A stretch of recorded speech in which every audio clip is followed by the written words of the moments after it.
म्हणून मी आपले नाना पटोलेंचा आभार मानतो, कारण आपण अध्यक्षपद नार्वेकरांसाठी रिक्त केलं.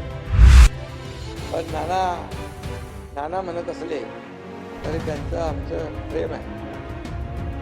अरे सुरुवात कुठून झाली ते सांगायला नको. सुरुवात नाना करते प्यार तुम्ही से कर बैठे. ॲडव्होकेट राहुल नार्वेकर यांचं पुन्हा बिनविरोध निवड झाल्याबद्दल मी त्यांचं मनपूर्वक अभिनंदन करतो.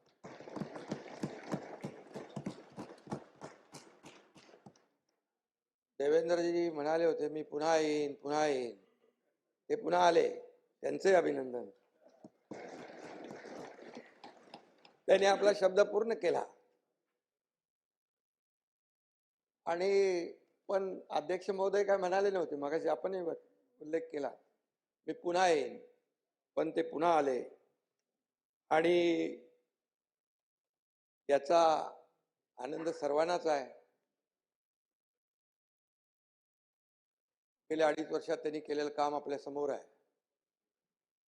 मी देखील त्यावेळेस सभागृहात म्हणालो होतो, तेव्हा दादा आम्ही दोघंच होतो. आम्ही म्हणालो आम्ही 200 पेक्षा जास्त आमदार निवडून आणू, नाही तर मी शेती करायला जाईन.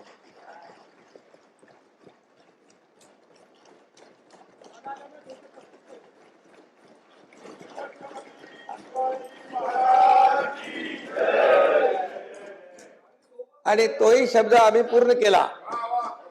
आणि त्यानंतर दादा आले, त्यामुळे त्याच्यामध्ये बोनस आलाय.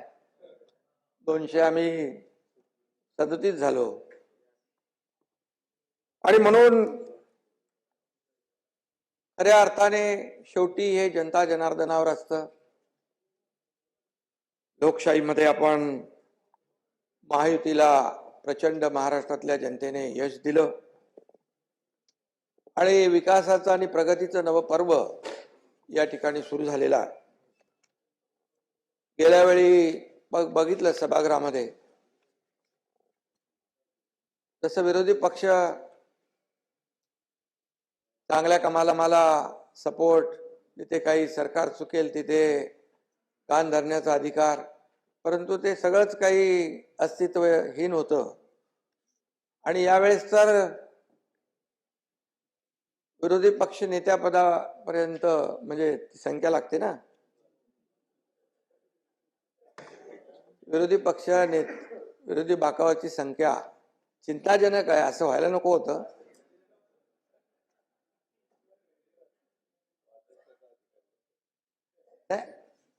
अध्यक्षांचा अधिकार आहे तो. अध्यक्ष त्याच्यावर अभ्यास करतील.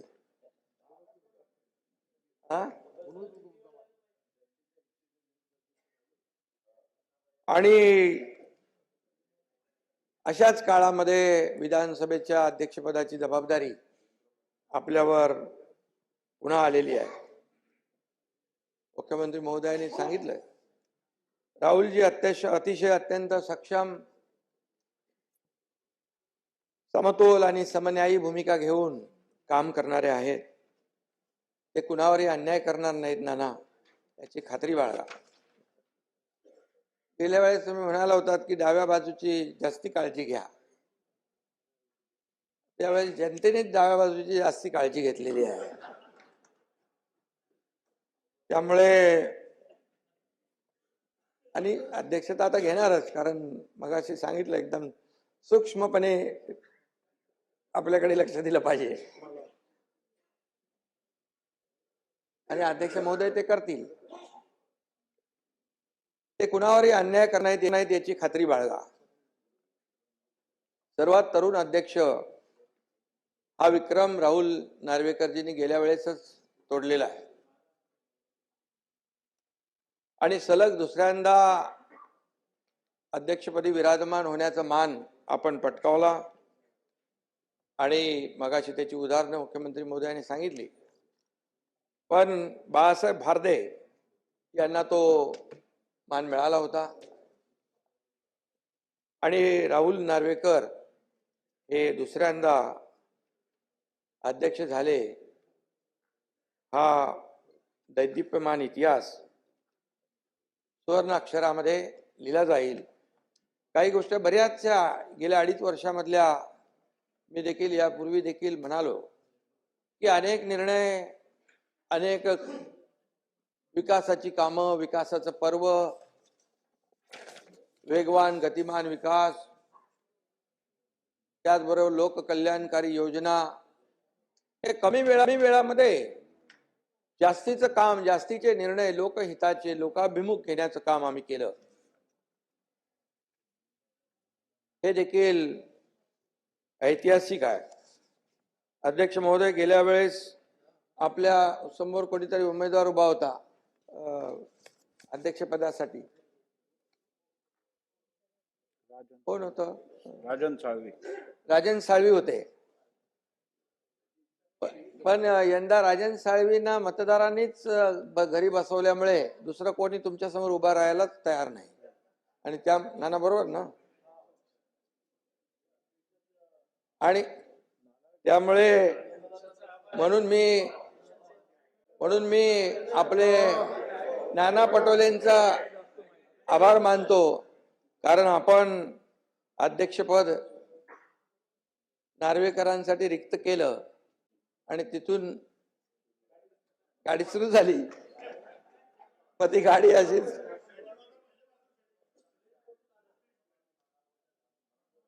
आणि याचं क्रेडिट तुम्हालाच आहे. किती काय नाही म्हटलं तरी तुम्हाला क्रेडिट आहे.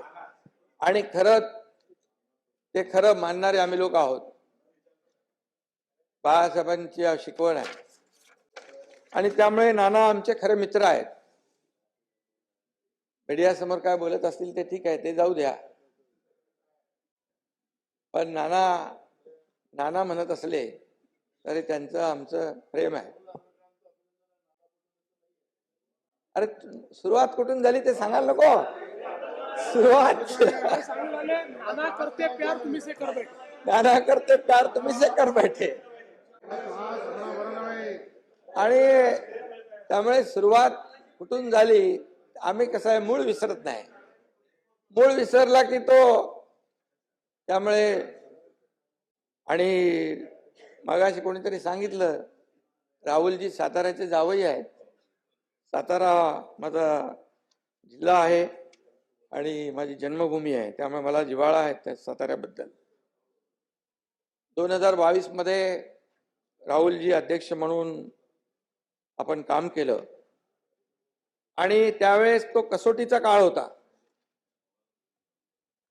सुप्रीम कोर्टाने आपल्यावर महत्वाची जबाबदारी टाकली होती आणि मगाशी म्हटल्याप्रमाणे अगदी टॉपचे वकील इकडे यायचे, काय या सर्व कायद्याचा किस काढायचे.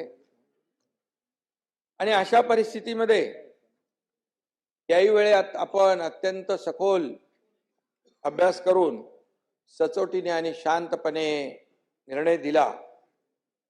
किती दबाव आणला तरी सुद्धा आपण तोल ढळून न दिला, संयम आपण ठेवला आणि न्यायाचा काटा चुकीच्या बाजूला झुकत नाही हे दाखवून दिलं.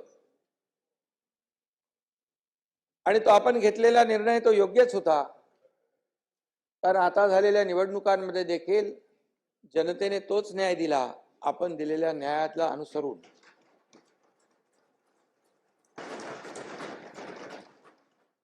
आणि हे निवडणूक निकालामध्ये स्पष्ट झालंय.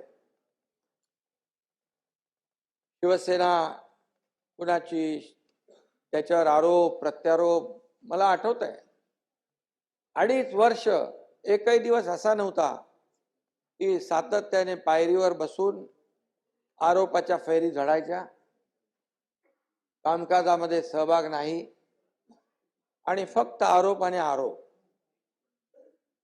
असा एकही दिवस गेला नाही.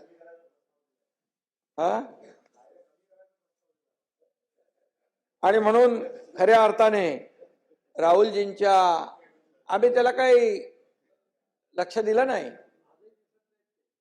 नाना आम्ही काम करत राहिलो. मी नेहमी सांगायचो आम्ही काम करणारे लोक आहोत.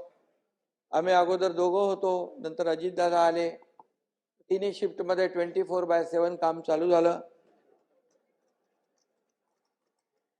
आणि काम एवढं वेगाने झालं आणि एवढे निर्णय गतिमान झाले की या निवडणुकीमध्ये जनतेने, नेहमी आम्ही सांगायचो या निवडणुकीत जनता कामाची पोचपावती देईल.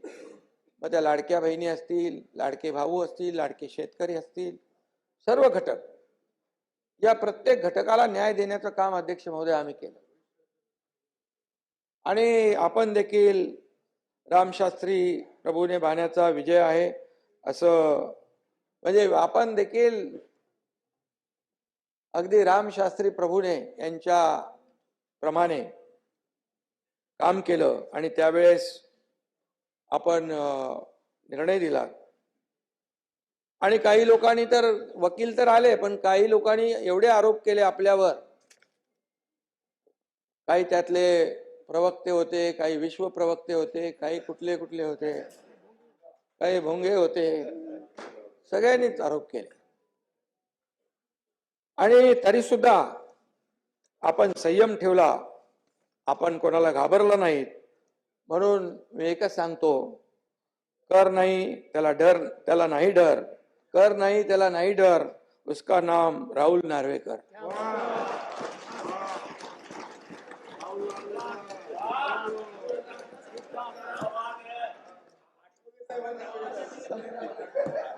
आठवले साहेबांची माझी युती झाली आता. आणि खरं म्हणजे जयंतराव आहेत तर आता मजा आहे. काय जयंतराव बघा, बाळासाहेब थोरात, पृथ्वीराज बाबा गेले, नाही दिसत. सभागृहाच्या बाहेर नाना वाचले 208. नाही खरं म्हणजे बघा,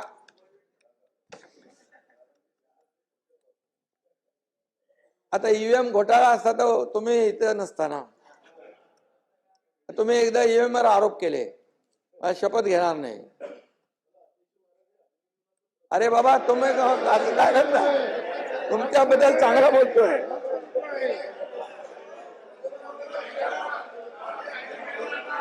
अभिनंदन.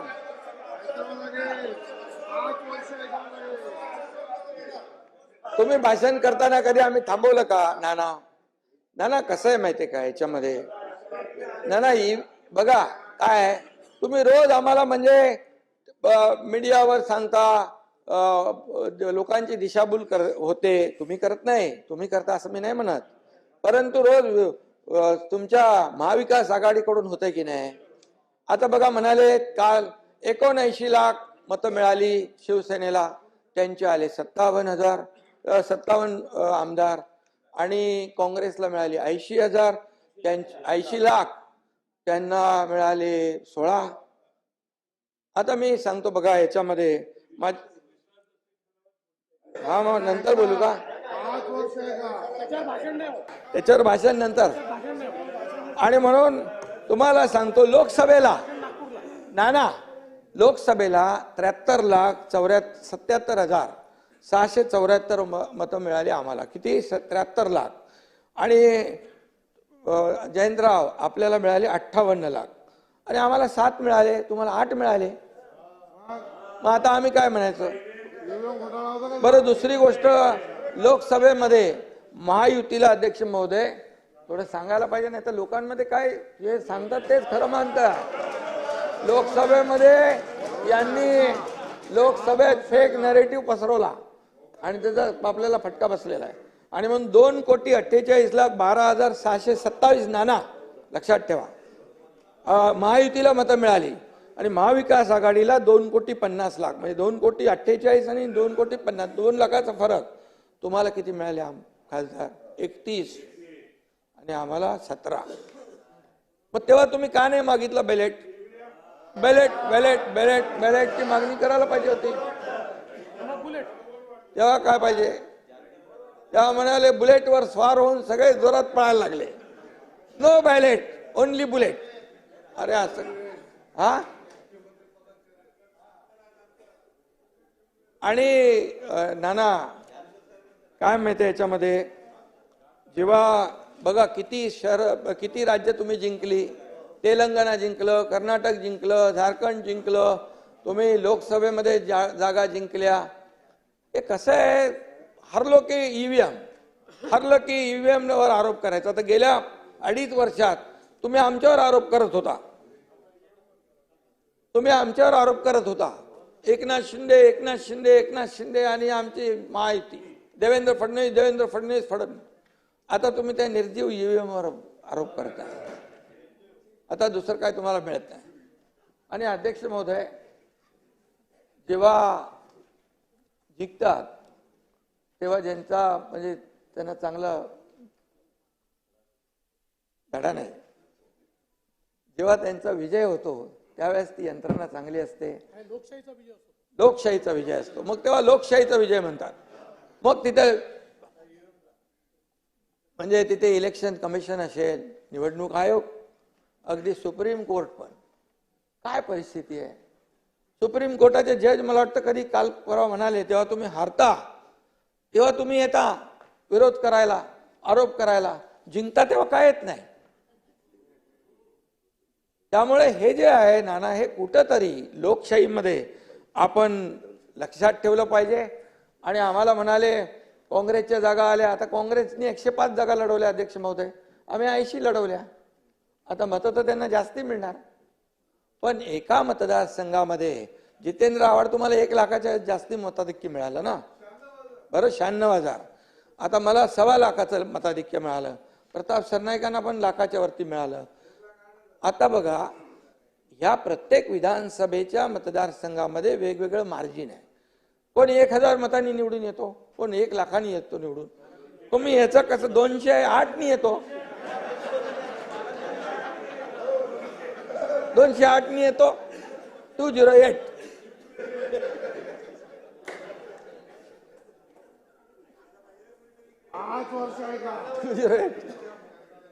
नाना आमचे मित्र आहेत. नाना, मी पण बघा एकदम सरळ मनाचा आहे, तसं नाना पण आमचा दिलदार आहे आणि बोलतो पण मन मोकळा ढाकळा मनाचा आहे. आणि त्यामुळे जे आहे ते खरं आहे ते मी बोलतो. मी खोटं कधी बोलत नाही. मी कधीच माझ्या आयुष्यामध्ये कधी कुणावरही खालच्या पातळीवर जाऊन आरोप केला नाही. हे काय, हे आपलं वस्तुस्थिती आहे. ही लोकांमध्ये गेली पाहिजे, जनतेमध्ये गेली पाहिजे, की तुम्ही जे काय सांगता की याचा आता कुठं तिकडे मार्कडवाडीला तुमची सगळी गेलेली आहे. मार्कडवाडी होय, मार्कडवाडी. आता मला कोणीतरी सांगितलं मार्कडवाडीतले बाहेरचे लोक कोणी येऊ नका, मार्कडवाडीवाल्यांनी सांगितलं, आम्ही आमचं बघतो असं तिकडे कोणीतरी आता तिथले गावकऱ्यांनी सांगितलंय. तर मार्कडवाडीत जाऊ नका, तर उगाच तिकडे ते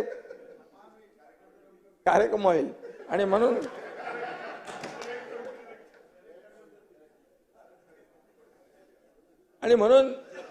शब्दाला जागणारे लोक आम्ही आहोत. आता अध्यक्ष महोदय, राजकीय पक्षांच्या सोबत आपल्याला अनेक लोकांच्या सोबत काम करायचा अनुभव आहे. डबल ग्रॅज्युएट असलेले राहुलजी आपल्या पक्षात असावेत म्हणून सगळ्यांना वाटतं आणि कुठल्याही पक्षाला वाटणार आणि ते सगळ्याच पक्षांना हवे असे वाटतात. पण आता पक्षीय राजकारण मागे टाकून न्यायसनावर आपण पोचलेला आहात. ही मानाची खुर्ची आहे. आणि तुमच्या विद्वत्तेमुळे आणि निष्पृह वागण्यामुळे मला तेव्हा केस चालली होती तेव्हा टेन्शन यायचं, ते बोले काय होणार. पण आपण मेरिटमध्येच होतो. लोकशाहीमध्ये बहुमताला महत्व असतं. मी नेहमी सांगायचो मेरिटवर निकाल लागेल आणि आम्हाला त्याचं भय नाही. आणि म्हणून लोकशाहीमध्ये मेरिटवर आपण निकाल दिला. सुप्रीम कोर्टाने आपल्यावर जबाबदारी दिल्यानंतर आणि आपण खऱ्या अर्थाने तो निकाल दिला. मगाशी मी म्हटलो त्याच्याबद्दल. तो निकाल जनतेच्या मनातला निकाल होता आणि जनतेच्या दरबारात आम्ही गेलो, तिकडे देखील आम्हाला न्याय मिळाला. आता काही लोक म्हणतात काय दिशा आहे का, हेतू आहे का. आता जनतेने दशा दुर्दशा केल्यानंतर आता दिशा पाहून काय फायदा. जनतेने दशा दुर्दशा केली आता दिशा पाहून काय फायदा? ही वेळ तुम्हाला नाही ना, तुम्हाला नाही, जे काही तुमच्यातले मित्रपक्ष आहेत. आता मला वाटतं काही लोकांनी बहिष्कार टाकलेला दिसतो इकडे, हे कोण नाही दिसत ना इकडे. आणि खरं म्हणजे अध्यक्ष पदाचा एक गरिमा आहे. एक अध्यक्षपद हे सार्व म्हणजे सगळ्यात आपल्या या सभागृहाला एक आदर्श असं हे अध्यक्षपद आहे. आणि अशा वेळेस हा ठीक आहे, जनतेने तर सगळ्यांनीच या आपल्या आजच्या नियुक्तीचं स्वागत केलं पाहिजे आणि खऱ्या अर्थाने लोकभावनेची कदर केली पाहिजे. आणि म्हणून लोकभावनेची दिशा लोकांना वेळेच कळली असती, वारं कळलं असतं तर त्यांची ही दशा झाली नसती, असंही मी या ठिकाणी सांगू इच्छितो. गेल्या आपल्याला देखील राजकीय वारसा लाभलाय, त्याला अधिक आपण संपन्न केलं. त्यांच्या अनुभवाचा आणि मार्गदर्शनाचा देखील सरकारला लाभ झालेला आहे.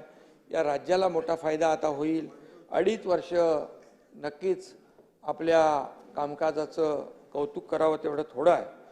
आणि म्हणून आपण सत्ताधारी आणि विरोधी पक्ष दोघांनाही समान न्याय व तत्वाने वागणूक दिली, त्याबद्दल देखील आपल्याला मी मनापासून अभिनंदन करतो आपलं. नाना, यापुढे देखील आपल्याला देखील समान न्याय समान वागणूक आमचे अध्यक्ष महोदय देतील असा विश्वास बाळगा आपण. खरं म्हणजे महाराष्ट्र हे न्यायाचं राज्य आहे, शिवछत्रपतींची भूमी आहे. ही रामशास्त्री प्रभूंनी यांची कर्मभूमी आणि जन्मभूमी आहे. ही छत्रपती शाहू महात्मा ज्योतिबा फुले यांची भूमी आहे. परमपूज्य महामानव डॉक्टर बाबासाहेब आंबेडकरांची भूमी आहे. आणि म्हणून बाबासाहेबांनी दिलेल्या संविधानाचं प्राणपणाने रक्षण करणं ही आपल्या सर्वांची जबाबदारी आहे. आणि म्हणून ही याच्यामध्ये कुठलाही विसर पडता कामा नये, कधीच पडणार नाही. कारण मी आपल्याला आठवण करून देतो, संविधान संविधान म्हणून बोलणारे, संविधान बचाव संविधान बदलणार म्हणणारे आणि लोकांमध्ये भ्रम पसरवणारे संविधान तर कधी बदलूच शकत नाही. हे बाबासाहेबांचं संविधान आहे. बाबासाहेबांच्या संविधानामुळे आज देशाचा कारभार चालतोय, राज्याचा कारभार चालतोय. आज बाबासाहेबांच्या संविधानामुळे एक सर्वसामान्य कुटुंबातला व्यक्ती देशाचे प्रधानमंत्री होतात, सर्वसामान्य व्यक्ती इथे मुख्यमंत्री उपमुख्यमंत्री होतात. हे बाबासाहेबांच्या संविधानामुळे आहे, त्यांच्या घटनेमुळे आहे. आणि म्हणून बाबासाहेबांचं संविधान, जब तक सूरज चांद रहेगा बाबा साहेब का संविधान बना रहेगा.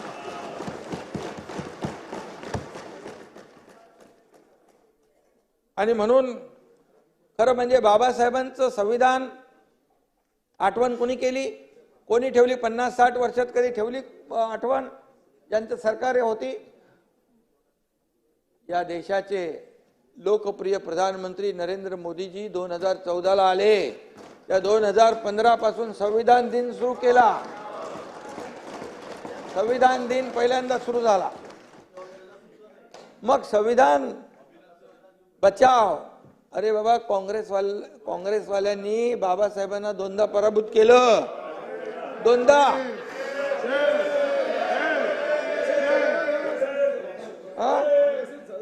आणि बाबासाहेबांनी सांगितलं काँग्रेसचे जळकं घर आहे, लांब राहा. आता तुम्ही विचार करा बाबासाहेबांचं म्हणण्याचं. आणि म्हणून मी एवढंच सांगतो, आता आपण तालुका निहाय, किरण जिजूजी त्या दिवशी भेटले होते मला, ते म्हणाले जिल्हा निहाय तालुका निहाय संविधान मंदिरं आपण बांधतोय, बाबासाहेबांचा सन्मान करतोय. आणि बाबासाहेबांनी ज्या दलित शोषित पीडित जे अन्यायग्रस्त आहेत त्यांना समाजाच्या मुख्य प्रवाहामध्ये आणण्याचं काम केलं. आणि म्हणून हे राज्य बाबासाहेबांच्या संविधानावर चालणारं राज्य आहे. आणि म्हणून आपण आता हे लोकसभेत ते चाललंय, पण विधानसभेत आपण प्रयत्न केला. ते काय कुठलं ते लाल कलरचे संविधान आणलं होतं, त्याच्या आतमध्ये कोरी पानं होती. ते आता मी त्याच्यामध्ये जात नाही मी. आणि त्यामुळे खरं म्हणजे आपण जी मोठी मोठी नावं मी घेतली त्या सगळ्या आभाळाएवढ्या व्यक्तिमत्वाच्या तस्विरी इकडे आहेत आणि त्या पुतळ्यांना तस्विरींना आपण हार घालतो आणि उठता बसता त्यांचं नाव घेतो आपण आणि खरं म्हणजे त्यांची खरी पूजा या सभागृहातच होते आणि या पूजेचे मुख्य पुरोहित म्हणून नार्वेकरजींचं कार्य तुम्हाला पुढे न्यायचं आहे व पौरोहित्य करत आणि म्हणून त्यामुळे त्यांची आपण आपल्या 288 जणांची तुमच्या सकट आमची सगळ्यांची जबाबदारी आहे आणि या अध्यक्ष स्थानाला विशेष एक महत्त्व आहे. हे कायदे मंडळ आहे. इथे आपण वेगवेगळे कायदे तयार करतो. छोट्यातला छोटा प्रश्न व मोठ्यातली मोठी अडचण सोडवण्याची क्षमता देखील या सभागृहामध्ये आहे. विरोधी पक्षाला माझं एकच आव्हान आहे, विनंती आहे, जनभावना ओळखून केवळ विरोधाला विरोध करण्याची वृत्ती सोडून द्या. आता तरी जनतेची भावना काय लक्षात घ्या आणि आज जनतेनेच आज कौल दिलेला आहे आणि म्हणून जनभावनेची कदर करा. आरोपापेक्षा आपण सरकारच्या चांगल्या कामांमध्ये सहकार्य करा. जिथं सरकार काही चुकत असेल, जरी तुम्ही कमी असाल तरी सुद्धा आम्ही तुमची नोंद नक्की घेऊ आणि जिथे सरकार लोकभावनेच्या बाबतीत जनतेच्या विकासाच्या बाबतीमध्ये कुठेही त्रुटी राहील तर नक्की आपण आपल्याला विचारू शकता, आपल्या सूचना करू शकता. एवढ्या मोठ्या भावनेने आम्ही काम करणार आहोत आणि म्हणून महाराष्ट्राला विकासाच्या नव्या आपल्याला महामार्गावर नेण्यासाठी आपण सगळे मिळून या ठिकाणी सज्ज होऊया.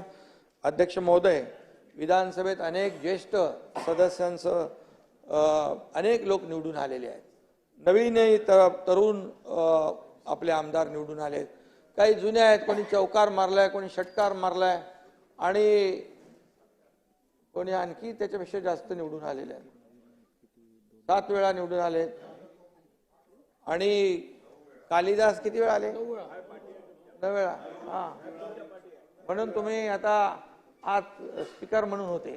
तुमची सिनियरिटी लक्षात घेऊन तुम्ही गेल्या वेळेस होतात, यावेळेसही होता, पण नाही असं नका करू. परमनंट नका, परमनंट प्रोटेम.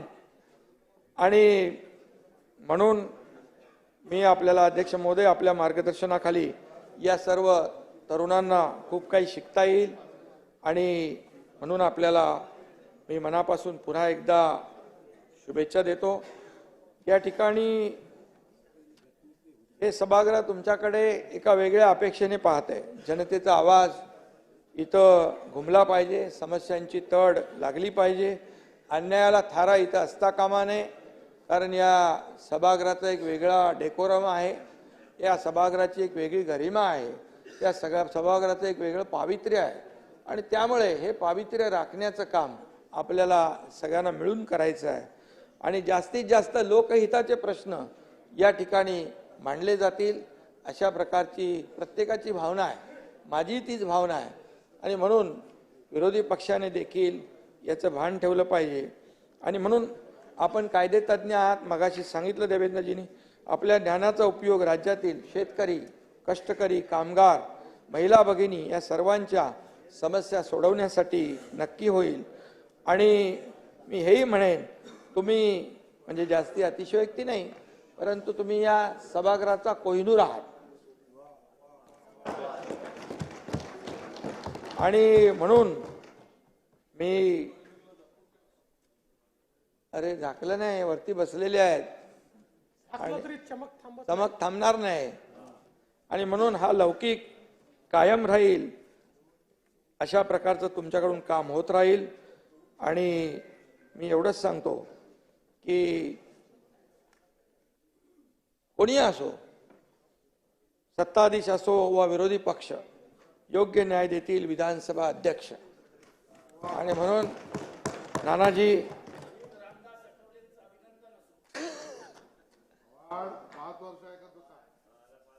तुमचं पण ऐकू, आम्ही तुमचं पण ऐकू, पण तुम्हाला ऐकण्याची सवय ठेवा. ते योग्य वेळी योग्य लोकांचं ऐकत नाही म्हणून अशी परिस्थिती झाली. अशी परिस्थिती झाली. म्हणून मी पुन्हा एकदा विधानसभा अध्यक्षांचं मनापासून अभिनंदन करतो, मनापासून आपल्याला पुढच्या वाटचालीस शुभेच्छा देतो आणि थांबतो. धन्यवाद. जय हिंद, जय महाराष्ट्र.